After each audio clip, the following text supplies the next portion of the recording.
A wildfire burning in Northern California has grown so large it's creating its own weather system.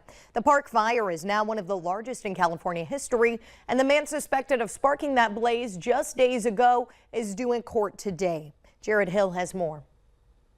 Near Chico, California, firefighters spent the weekend dousing the largest burning wildfire in the country. This morning, the Park Fire, burning through nearly 550 square miles, has forced thousands of people across 4 counties to flee their homes, some with nothing left to go back to. People that we know that went by and looked at the property said it's burned down.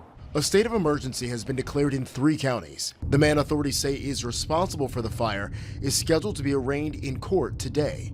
Further south, crews are struggling to control the Boral Fire, burning about 100 miles north of Los Angeles. This year's fire season has been devastating. The number of acres burned in California through the month of July has grown by more than 2,600% compared to this time last year. North of the border, progress in suppressing flames that have destroyed about 1/3 of the Canadian tourist town of Jasper. Even the fire chief losing his home. Pretty overwhelming. It was hard to kind of put that on the back burner and make sure that we were still performing and doing our jobs to protect what we could. The flames threatening lives and livelihoods out west are impacting air quality thousands of miles away, even as far as New Hampshire.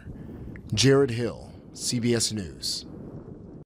And hundreds of uncontained fires continue to burn across parts of the western U.S. and Canada.